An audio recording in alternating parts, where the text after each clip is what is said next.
Monday, June 23. A work of repentance. Jonah had a very distinct message for the people of Nineveh. Quote, "And Jonah began to enter the city on the first day's walk. Then he cried out and said, Yet 40 days, and Nineveh shall be overthrown." Jonah chapter 3, verse 4, New King James Version. It seems pretty clear the place was doomed. After all, was that not a word directly from the prophet of the Lord? Yet what happened to Nineveh? Read Jonah chapter 3, verses 5 to 10.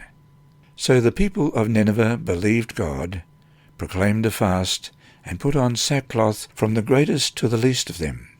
Then word came to the king of Nineveh, and he arose from his throne, and laid aside his robe, covered himself with sackcloth, and sat in ashes. And he caused it to be proclaimed and published throughout Nineveh, by the decree of the king and his nobles, saying, Let neither man nor beast, herd nor flock, taste anything. Do not let them eat or drink water. But let man and beast be covered with sackcloth, and cry mightily to God. Yes, let every one turn from his evil way, and from the violence that is in his hands. Who can tell if God will turn and relent, and turn away from his fierce anger, so that we may not perish? Then God saw their works, that they turned from their evil way, and God relented from the disaster that he had said he would bring upon them, and he did not do it. Why was this prophecy not fulfilled? Yes, the whole city repented, and the prophesied doom was averted, at least for a time. Quote, Their doom was averted. The God of Israel was exalted and honoured throughout the heathen world, and his law was revered. Not until many years later was Nineveh to fall a prey to the surrounding nations through forgetfulness of God and through boastful pride. Ellen G. White, Prophets and Kings, page 271. Can we expect something like this in the last days, with the final message to the fallen world? Yes and no. That is, there will be, all over the world, many people who heed the call. Come out of her, my people, lest you share in her sins, and lest you receive of her plagues. And that verse from Revelation 18:4 says, And I heard another voice from heaven saying, Come out of her, my people, lest you share in her sins, and lest you receive of her plagues. All over the world, people will take their stand, and in defiance of the beast will, quote, keep the commandments of God and the faith of Jesus, Revelation 14, verse 12. And that verse in full says, Here is the patience of the saints, here are those who keep the commandments of God and the faith of Jesus. These people, like those in Nineveh, will be spared the judgment that falls upon the lost. Some prophecies, such as God's announcement that Nineveh would be destroyed, are conditional.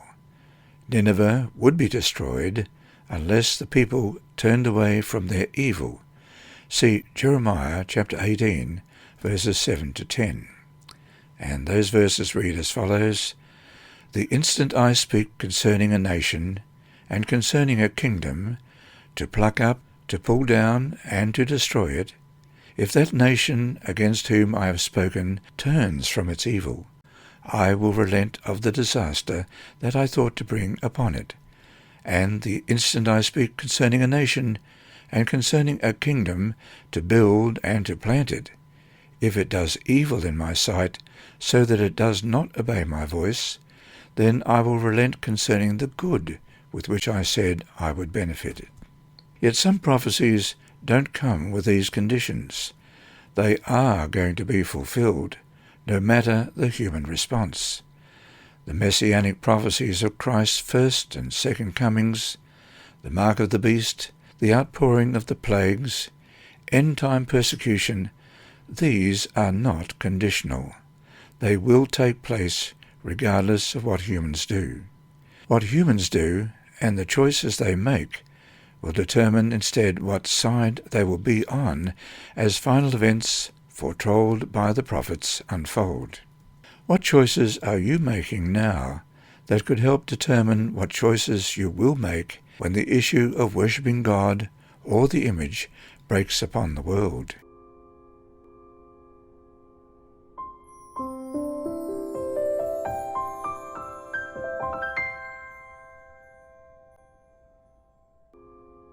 Monday, June 23. A work of repentance. The forbearance of God has been very great, so great that when we consider the continuous insult to his holy commandments, we marvel. The Omnipotent One has been exerting a restraining power over his own attributes, but he will certainly arise to punish the wicked who so boldly defy the just claims of the Decalogue. God allows men a period of probation, but there is a point beyond which divine patience is exhausted and the judgments of God are sure to follow. The Lord bears long with men and with cities, mercifully giving warnings to save them from divine wrath. But a time will come when pleadings for mercy will no longer be heard, and the rebellious element that continues to reject the light of truth will be blotted out in mercy to themselves and to those who would otherwise be influenced by their example. Prophets and Kings, page 276.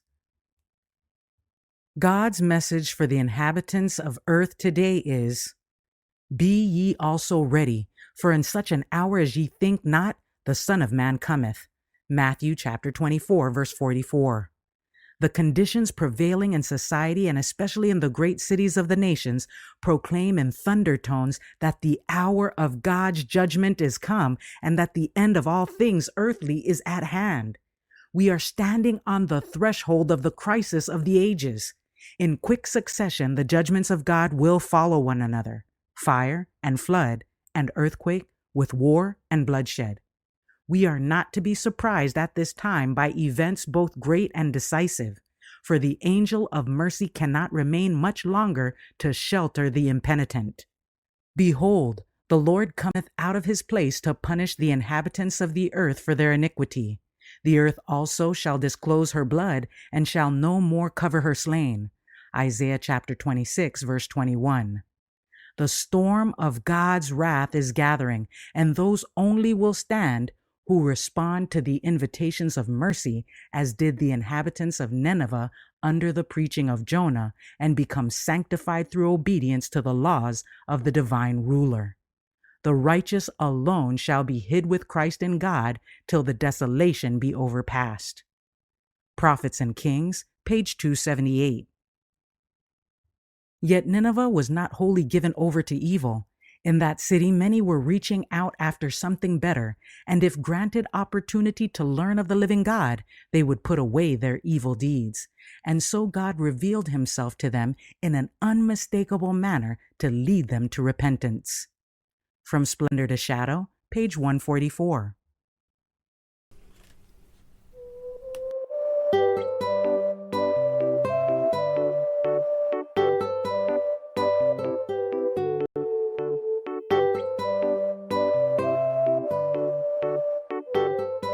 And remember, God is always faithful.